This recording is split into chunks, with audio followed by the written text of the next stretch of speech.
Calling all trivia nerds, Brittany here, and I host the Family Road Trip Trivia Podcast with my best friend Meredith. Is your next car ride looking like a snooze fest? We've got the cure. 3 rounds of awesome trivia every week. Harry Potter, Disney, science, sports, you name it. No more silent car troubles. The Family Road Trip Trivia Podcast. Connect, laugh, and learn with your kids, big and small. New episodes every week wherever you get your podcasts. Search for the Family Road Trip Trivia Podcast. Hello, culture kids. Grab your imaginary passports and your bags because it's time to become world-trodden explorers right where you are. Hello. My name is Asher and I'm your host along with my mom, Kristen. Today, we're going to visit Venerable Hui Cheng at the Hsi Lai Temple in California to learn about Buddhism. This episode is dedicated to our listeners Fred and Liam. We hope you like it. Before we get started on our episode, we want to say a big thank you and hello to Jonas and Leanne from Singapore. Jonas and Leanne wants to visit the Netherlands someday. Cool. I hope I can visit Singapore and Netherlands someday. And we want to say a big happy birthday to Rowan from New York City, Upper West Side, who turned 6 years old on March 1st. And thank you to Rowan and his entire family for leaving us a 5-star rating on Apple Podcasts. Happy birthday, Roland! Okay, culture kids, our train is around the corner. But let's take a second to understand what Buddhism is and why we're traveling to a temple today to meet Venerable Hui Cheng. Buddhism is a religion, but it is also a way of life. Yes, and that means it can be a way of thinking and living that teaches people to be mindful, kind, and peaceful. People practice Buddhism in many countries, like in China, Thailand, Japan, USA, and many more. Buddhism began in India over 2,500 years ago, but today there are over 500 million Buddhists around the world. And many temples also have monks. They are people who dedicate their lives to learning and practicing Buddhism. Yes, and Buddhist temples are special places where people go to pray, meditate, and learn about Buddha's teachings. These temples can look very different depending on the country, but many have beautiful statues of Buddha, colorful decorations, and peaceful gardens. Inside, people light incense, offer flowers, and sometimes chant prayers. Well, just in time, our culture train is arriving, everyone. Get ready to escape to a land full of beauty where golden statues gleam under the sun, colorful flags dance in the skies, and lush greenery surrounds gentle fountains. Take a seat, everyone, because we're going to All aboard! Hsi Lai Temple.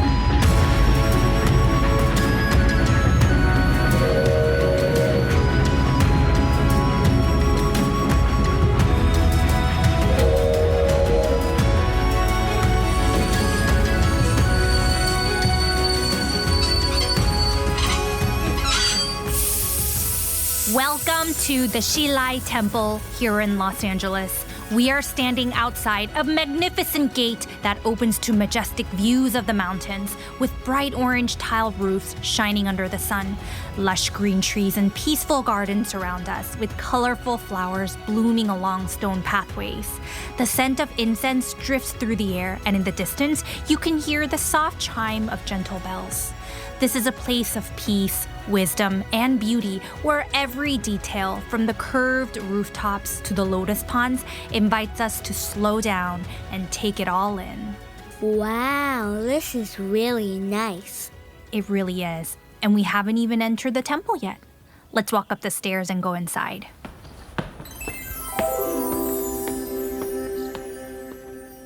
I see a fountain over there and lots of statues. Aw, this one looks so happy. It's smiling at me. Oh, I think I see Venerable Hui Cheng. Hi there! Shh, it's okay to be excited, but let's try to keep a low voice here, Asher. Sorry. That's okay. Hi, Kristen. Hi, Asher. Welcome to Hsi Lai Temple and Culture Kids. Let's go on a ride and visit the temple. Thank you for inviting us here. Can you tell us more about yourself? I'm Venerable Hui Cheng, a resident monk at Hsi Lai Temple, and I'm part of the social education and outreach team. Venerable? It's venerable. Do you want to try pronouncing this, Asher? Venerable. Very good. Why do we call you that? That's a very great question. In Buddhism, monks and nuns, just like myself, are often referred to as venerable, as a sign of respect and reverence for their dedication to the learning, practice, and teachings of the Buddha's teachings. It's a tongue twister. Venerable, venerable. What does it mean if you are venerable? The title signifies recognition of their role as teachers and spiritual guides within the community who preserve and share the teachings of the Buddha with the world, showing all a way to peace and happiness. Wow, that's cool. Shall we go for a walk around the temple, Venerable Hui Cheng? Sounds good. Thank you, Venerable. But can I ask you a question? Yep. Why are you wearing a robe? And it also looks cozy and warm. Monks and nuns wear the kasaya. Kasaya. I got it. So here's a few reasons why we wear it. First of all, the kasaya creates a sense of unity and equality amongst monks and nuns, reminding them that they are a part of a greater community.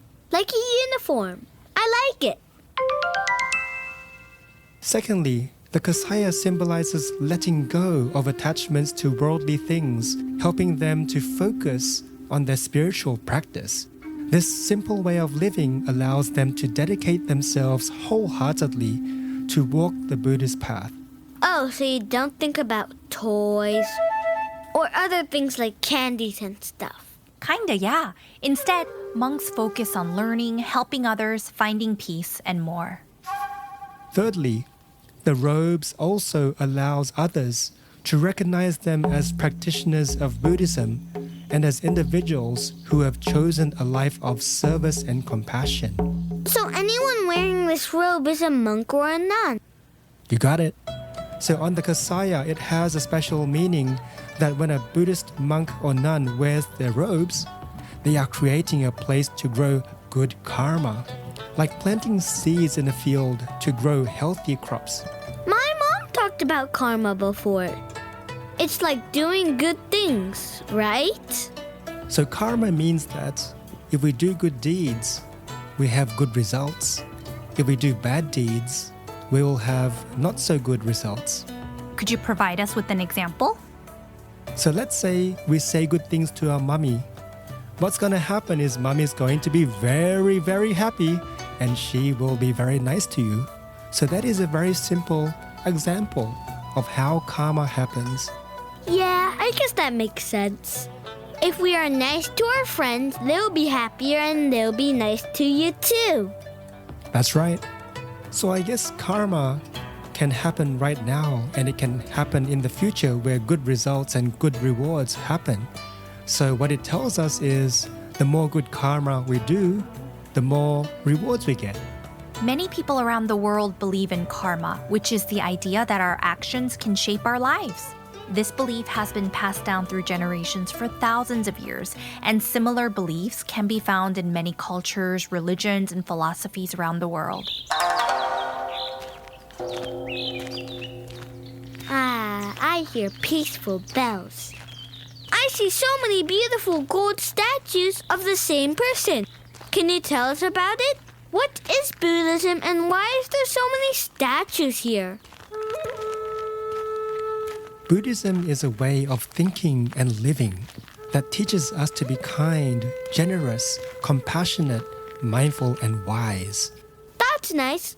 I want to be those things. It helps people to learn about peace and happiness and how to make the world a better place. The founder of Buddhism is Shakyamuni Buddha, who before he became a Buddha was a young prince named Siddhartha, who lived in a beautiful castle in the kingdom of Kapilavastu in ancient day India around 2,500 years ago. Ooh, is this story time? Ooh, I guess so.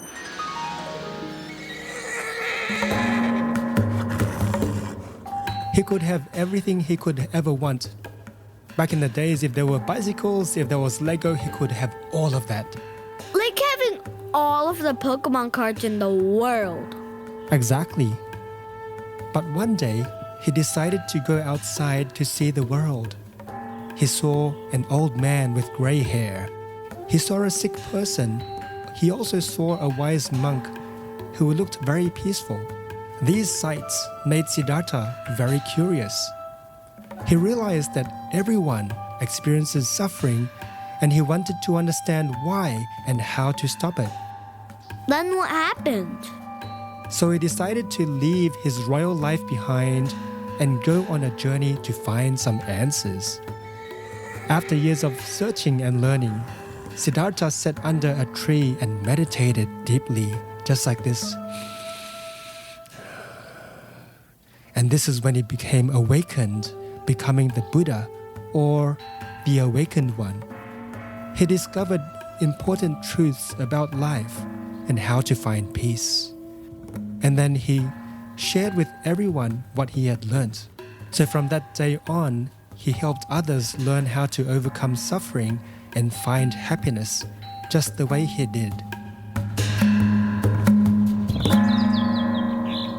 So the statues are a reminder of those important teachings, like being kind, share, and making friends. Yeah, the statues became an important part of Buddhist practice and culture, connecting people to the teachings, practices, and the spirit of the Buddha. Can we see the biggest one here? Sure, Asher, come with me. We will now visit the main shrine of Hsi Lai Temple. Woohoo! Now remember to lower your voice. Oops, sorry. When you go to the shrines with the Buddha images, remember to be very quiet and speak softly, because many people come here to think and pray, and being quiet helps everyone feel peaceful. Got it.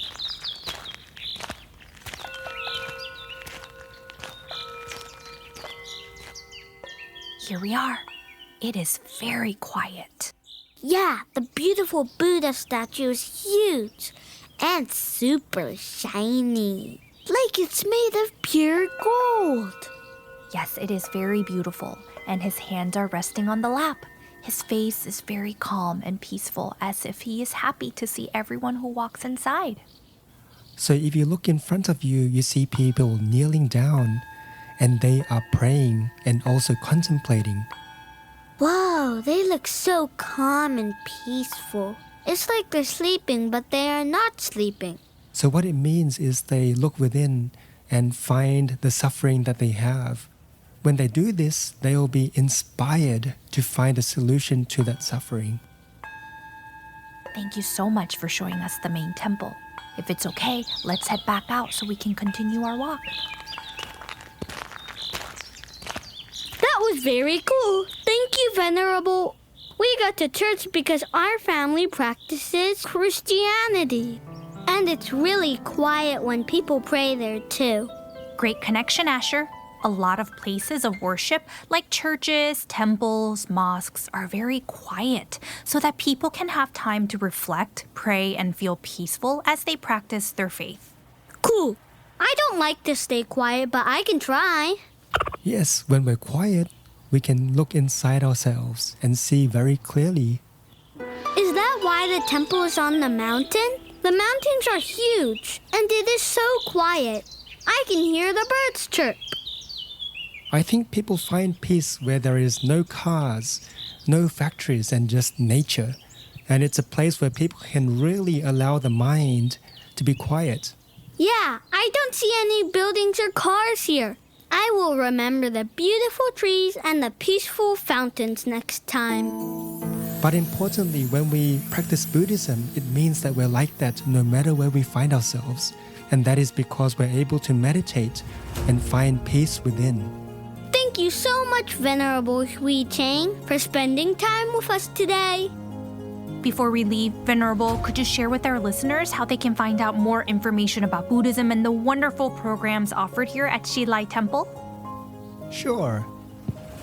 If you want to know more about all the fun things we do, hop on over to our website at hsilai.us, so HSILAI.us. There are tons of fun programs and events just for kids like you.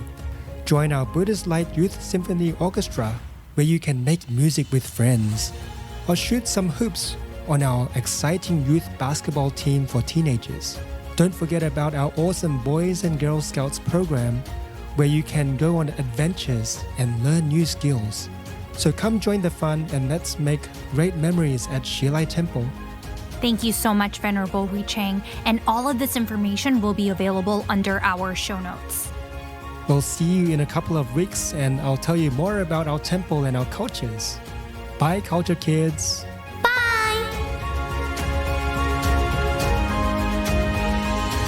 What a peaceful and beautiful day we had today. To our Culture Kids families, what are some things in your life that help you feel peaceful or inspire you to be kind to everyone around you? Whether it's taking deep breaths, taking a walk, giving hugs, or practicing your faith that your family values at home, we invite you to think about what it means to create peace, joy, and kindness right where you are. And lastly, always remember, you and your family are valued, welcomed, and celebrated for exactly who you are, because every child belongs here at Culture Kids. See you next week. All aboard!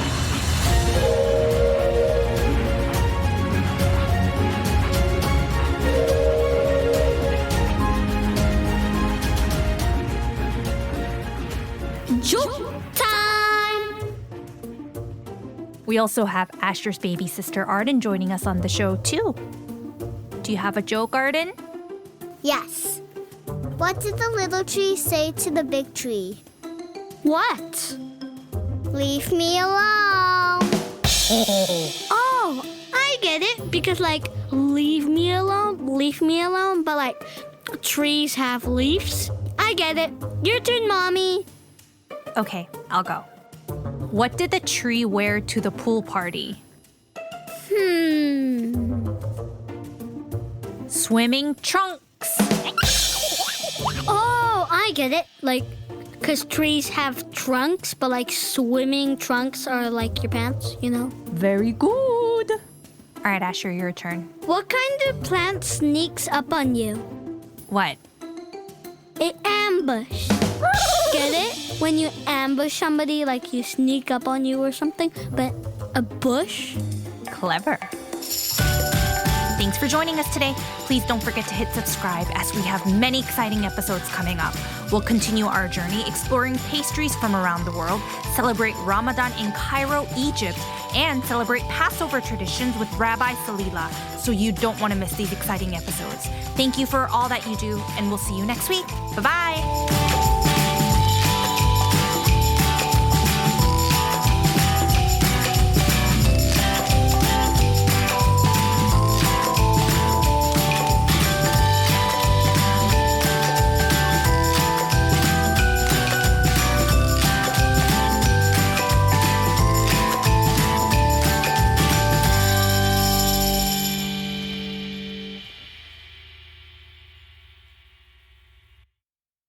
Hey, it's Mick from The Past and the Curious, a history podcast for kids and families.